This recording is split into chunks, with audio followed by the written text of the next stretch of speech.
반갑습니다. 붓다의 복과 지혜입니다. 오늘 함께 나누고자 하는 이야기는 위대한 목련존자의 효심과 부처님의 깊은 자비심을 바탕으로 한 우란분재의 가르침입니다.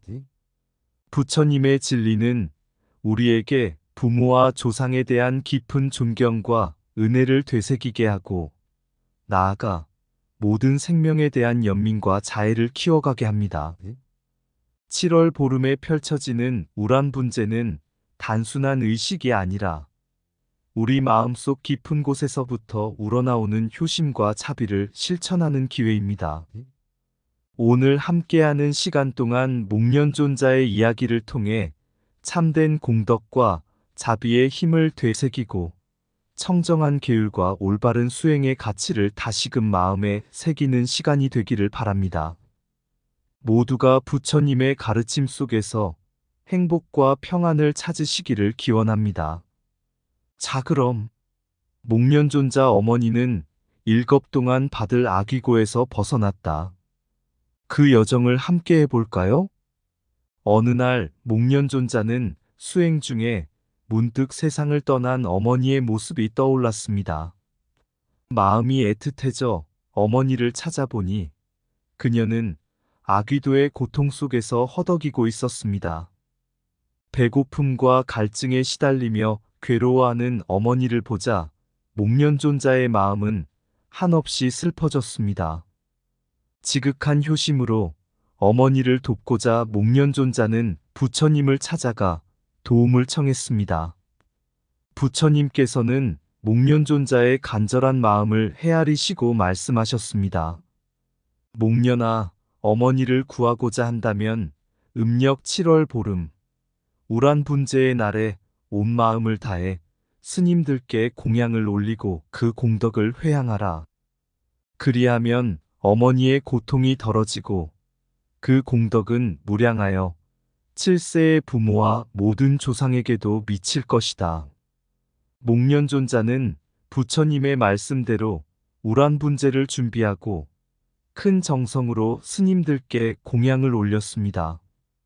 그 순간 아귀도의 고통에서 벗어난 어머니는 환한 얼굴로 미소 지었고 목련존자는 안도의 눈물을 흘렸습니다. 부처님께서는 그 광경을 지켜보며 말씀하셨습니다. 우란분재를 통해 지은 공덕은 부모뿐 아니라 모든 존재에게 회양될 수 있는 큰 선행이다. 효심을 지닌 자는 자신의 부모와 조상을 위해 나아가 모든 중생을 위해 이와 같은 공덕을 쌓고 자애를 베풀어야 한다. 이후로 사람들은 매년 7월 보름에 부모와 조상에게 우란분재를 올리며 그 은혜에 감사하고 모든 중생에게도 자비를 베풀며 불법에 가까워지고자 노력하게 되었습니다. 먼 옛날 목련존자는 깊은 수행을 통해 6가지 신통을 얻어 자신이 보고 싶었던 어머니를 찾아 나섰습니다. 어머니는 이미 세상을 떠난 지 오래였지만 목련존자의 신통력으로 그가 바라본 어머니는 뜻밖에도 아귀도의 고통 속에서 허덕이고 있었습니다. 온몸이 야위고 끝없는 굶주림과 갈증에 시달리는 어머니의 모습에 목련존자의 마음은 고통과 슬픔으로 가득 찼습니다. 어머니를 구하고자 다급히 부처님께 달려간 목련존자는 어머니를 위해 어떻게 해야 하는지 여쭙게 되었습니다. 부처님께서는 깊은 자비심으로 목련존자를 보시며 말씀하셨습니다. 어머니의 무거운 업을 홀로 감당하기는 어렵구나. 7월 보름, 우란분재의 날에 모든 스님들께 정성스러운 공양을 올리고 그 공덕을 회향하라. 그리하면 어머니뿐 아니라 7세의 부모와 조상들도 고통에서 벗어날 수 있을 것이다. 목련존자는 부처님의 말씀을 따랐습니다. 음력 7월 보름이 되자 그는 온 마음을 다해 스님들께 공양을 올리고 그 공덕을 어머니께 회향하였습니다. 그 순간 어머니는 아귀도의 고통에서 해방되어 더 이상 굶주림과 갈증에 시달리지 않게 되었습니다. 목련존자는 기쁨의 눈물을 흘리며 부처님의 말씀대로 행한 공덕의 위대함을 깊이 깨달았습니다. 이후로 7월 보름은 우란분재의 날이 되어 모든 불자들은 부모와 조상들을 위해 공덕을 쌓고 효심을 발휘하는 기회로 삼게 되었습니다. 부처님께서는 또한 이날의 중요성을 강조하시며 부모와 조상을 위해 지은 선행과 공덕은 모든 악도에서 벗어나게 하는 힘이 있으며 현재의 부모님께도 큰 복락을 드릴 것이다. 효심이 곧 지혜와 자비의 시작이니라 라고 말씀하셨습니다. 이 가르침 속에서 불자들은 부모와 조상을 위해 마음을 다해 공덕을 쌓고 스님들께 공양을 올리며 깊은 효심을 발휘해 왔습니다. 부처님의 가르침은 목련존자의 효심을 통해 전해져 오늘날까지도 매년 7월 보름 우란분재의 날을 맞이할 때마다 부모님과 조상들께 감사하며 자비와 공덕을 쌓는 큰 의식으로 자리 잡게 되었습니다. 효심은 자비의 씨앗이며 공덕의 뿌리이다. 부모를 위한 공덕은 그대가 천상의 계단을 놓는 것과 같으니 그것이 모든 이의 길을 밝힌다. 사랑과 공경으로 쌓은 공덕은 천상의 꽃과 같아 그 향기가 세상에 가득하다. 효는 마음의 거울이다. 그 거울에 비친 공덕은 모든 생명에 두루 미친다. 부모와 조상께 드린 공양은 그대의 인생을 더욱 맑고 빛나게 한다. 효심의 뿌리는 깊고 그 열매는 선한 길로 인도한다. 효도는 마음을 정화하는 첫걸음이며 그 힘은 악귀의 어둠도 밝힌다. 자신의 공덕을 부모와 조상께 돌리는 이는 그 마음 속에 연꽃이 피어나는 것이다. 효도는 이생을 넘어서고 공덕은 모든 업을 해탈로 인도한다. 부모에게 지은 공덕은 천상의 복으로 돌아오고 이 세상의 괴로움을 벗어나게 한다. 효심과 자비는 함께하니 부모와 조상을 위한 공덕이 그대 삶을 고귀하게 한다. 부모를 위해 쌓은 공덕은 그대의 마음에 평안을 주며 영혼의 빛을 비춘다. 효심으로 지은 공덕은 무한하니 모든 악도를 물리치는 방패와 같다. 공양의 공덕은 바다와 같아서 그 깊이를 알 수 없고 끝이 없다. 모든 효도는 공덕의 길로 인도하며 부모와 조상께 드린 마음은 세상을 더 밝게 비춘다. 우란분재의 의식은 부처님의 자비와 가르침이 담긴 숭고한 전통으로 특히 목련존자의 효심에서 비롯되었습니다. 목련존자는 어머니가 생전의 업으로 아귀의 고통을 받는 것을 알고 이를 구제하기 위해 부처님께 자문을 구했습니다. 부처님께서는 많은 스님들이 모여 선정에 들어 마음을 정화하고 공덕의 마음으로 공양을 올리며 부모와 조상을 위한 복을 지으라고 가르치셨습니다. 부처님의 가르침에 따라 목련존자는 대중 스님들께 음식을 준비해 공양을 올리고 그들의 연불과 수행 공덕을 모아 어머니를 위해 바쳤습니다. 이 공덕이 하늘에 닿아 아귀의 고통에서 벗어난 그의 어머니는 비로소 천상으로 태어났습니다. 부처님께서는 이렇게 많은 스님들이 모여 수행과 연불의 공덕을 부모와 조상을 위해 전할 때 그 업장을 소멸시키고 해탈의 길을 열어주는 힘이 생긴다고 하셨습니다. 우란분재의 의식 절차는 이와 같은 마음에서 출발합니다. 7월 보름에 공양을 바치는 이 의식에서 스님들은 공양의 모든 공덕을 조상들과 부모님께 전하는 마음으로 연불을 올리며 복을 나눕니다. 부처님께서는 공양과 보시를 통한 복덕이란 베푸는 자와 받는 자 모두에게 이롭고 모든 생명을 이롭게 하는 씨앗이라고 말씀하셨습니다.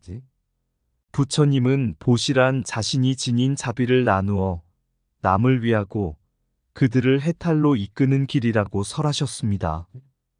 특히 부모와 조상들을 위해 공양을 올리고 보시하는 것은 그들의 과거 업장이 덜어져 괴로움에서 벗어날 수 있는 길을 열어주는 가장 큰 효심의 실천입니다. 부처님께서는 수행하는 스님들과 믿음을 지닌 사람들이 함께 공양을 드리고 연부를 행함으로써 모든 생명이 고통에서 벗어나고 살아있는 이와 이미 떠난 이들이 무량한 복덕을 얻게 된다고 하셨습니다. 자비로 행하는 보시는 모든 존재에게 해탈의 씨앗을 심는 일이다. 진정한 공양은 자신을 낮추고 모든 생명의 행복을 염원하며 올리는 것이다. 효심이란 부모와 조상을 위한 보시와 공덕으로 그들을 어둠에서 빛으로 이끄는 길이다. 남을 위해 기도하는 마음은 그 자체로 나와 내 주위의 모든 이에게 복을 나눈다. 부모를 위한 공양은 부모의 업을 덜어주고 자식의 길을 밝힌다. 깨달음은 스스로만을 위한 것이 아니라 모든 생명을 위한 것이다. 모든 스님들의 공덕은 함께 모여 큰 빛을 이루며 모든 고통을 덜어준다. 염불은 스스로를 정화하고 그 마음을 타인에게 전하는 수행이다. 베풀고 공양하는 마음은 마치 연꽃과 같아 모든 일을 순수한 세계로 인도한다. 공덕은 혼자만의 것이 아닌 함께 나눌 때 더욱 빛난다. 모든 생명은 하나로 이어져 있기에 남을 위한 기도는 곧 나를 위한 기도다. 효심으로 행한 공덕은 부모와 조상에게 큰 기쁨을 가져다 준다. 보시는 단순한 베풀미 아니라 지혜와 자비를 전하는 행위이다. 자비와 공덕은 해탈의 길을 밝히는 등불이 된다. 공양과 보시로 쌓은 복덕은 모든 이가 고통에서 벗어나게 하는 힘을 갖고 있다. 다나 비구와 관련된 이야기는 계율과 청정함이 수행자에게 얼마나 중요한지 깊이 깨닫게 해줍니다. 다나 비구는 왕사성에 머물며 수행에 정진하던 중 필요한 재료를 구하지 못하자 궁의 목재를 몰래 가져와 집을 짓기로 결심합니다. 이를 알게 된 왕과 대중들은 다나의 행동을 문제 삼았고 부처님께서도 그에게 계율을 엄중히 지키지 못한 것에 대해 책망하셨습니다. 부처님은 이 사건을 통해 비구들에게 스님으로서 지녀야 할 청정한 마음가짐과 계율 준수의 중요성을 일깨우셨습니다. 부처님께서는 이렇게 말씀하셨습니다. 비구는 마을이나 고요한 곳에 있을 때 탐욕이나 사리사욕을 떠나 깨끗한 마음으로 지내야 하며 누군가의 것을 탐하여 가지려 하는 마음이 있어서는 안 된다. 이 일화는 수행자가 계율을 준수하는 것이 단지 규율을 따르는 것을 넘어 마음의 탐욕과 집착을 없애는 수행의 일환임을 알려줍니다. 부처님께서는 다나 비구에게 무지와 무욕의 마음으로 세속의 탐욕을 버리고 순수하고 청정한 마음으로 수행할 것을 가르치셨습니다. 왕사성에서 정해진 계율의 엄격함은 수행자가 바르게 지켜야 할 마음가짐과 책임감을 강조합니다. 수행자는 계율을 통해 몸과 마음을 단련하고 스스로를 진리의 길로 이끌어야 합니다. 이 사건 이후로 비구와 수행자들은 스스로를 돌아보며 계율을 준수하는 청정함을 되새겼습니다. 청정한 마음으로 계율을 지키는 자는 스스로 빛을 발하여 세상을 밝히리라. 탐욕에서 벗어난 자만이 참된 자유를 얻고 진리의 길로 나아간다. 타인의 것을 탐하는 마음은 곧 자신의 마음을 어둡게 하는 족쇄와 같다. 계율을 따르는 자는 바람에 흔들리지 않는 산과 같이 흔들림이 없다. 청정함은 수행자의 거울이다. 그 안에서 스스로를 보라. 외부의 탐욕을 버릴 때 내면의 평화가 찾아온다. 삶의 참된 부유함은 물질이 아닌 청정한 마음에 있다. 지키지 않은 계율은 마치 모래 위의 성과 같으니 쉽게 무너지리라. 어두운 마음을 깨뜨리는 가장 밝은 빛은 진실된 수행에서 비롯된다. 탐욕은 물처럼 스며들지만 청정함은 바위처럼 굳건히 남는다. 계율을 지키는 자는 세속의 유혹을 초월하고 영혼의 평안을 얻는다. 순수한 마음과 청정한 행위만이 진정한 자유로 이끈다. 세상의 모든 것은 탐욕에 의해 무너지고 청정함에 의해 세워진다. 청정함을 잃는다면 그것은 수행의 방향을 잃는 것이다. 탐욕과 욕망을 내려놓는 순간 참된 지혜의 꽃이 피어난다. 옛날 다나 비구는 왕사성에서 수행자로서 지녀야 할 청정함을 잃고 왕의 목재를 무단으로 가져다 썼습니다. 그가 만든 집은 화려하고 아름다웠지만 불법을 어긴 행동으로 인해 결국 부처님의 꾸지람을 받았습니다. 부처님은 다나 비구에게 청정한 마음으로 계율을 지키는 것이야말로 참된 수행의 길임을 엄격히 일깨우셨습니다. 부처님께서는 비구들에게 청정하지 않은 마음은 구름처럼 덧없이 떠돌아다닐 뿐이니 탐욕을 멀리하고 계율을 따르며 자신을 밝히라라는 가르침을 주셨습니다. 이에 다나 비구는 부끄러움을 느끼며 자신을 반성하였고 깊은 참회 속에서 계율을 지키는 것이야말로 수행자의 가장 중요한 본분임을 깨달았습니다. 왕사성의 사람들은 부처님의 가르침에 큰 감동을 받았고 계율을 엄격히 지키고 청정한 마음으로 살아가겠다고 다짐하게 되었습니다. 이 사건을 계기로 왕사성에는 진정한 수행자는 탐욕을 버리고 모든 것을 바르게 지킨다라는 교훈이 전해졌고 계율을 따르는 수행의 중요성은 더욱 빛을 발하게 되었습니다. 다나 비구, 왕사성의 땅, 그의 손에 빛나던 집은 탐욕의 그림자에 가려졌네. 부처님의 말씀 한마디에 진리의 빛이 번져나가리. 청정한 마음, 계율을 따르며 탐욕을 버리고 마음을 닦는다. 그 길에 진리의 꽃이 피고 부처님의 가르침이 우리의 등불이 된다. 도둑질로 시작된 그 이야기, 부처님의 책망 속에 참회의 문이 열리고 진리의 길로 인도받는 자, 왕사성에서 울려 퍼진 소리, 청정한 마음을 지키라. 그 말이 오늘도 나에게 계율을 지키며 걸어가게 하네. 탐욕을 버리고 의심을 덜어내어 청정한 삶을 살아가리.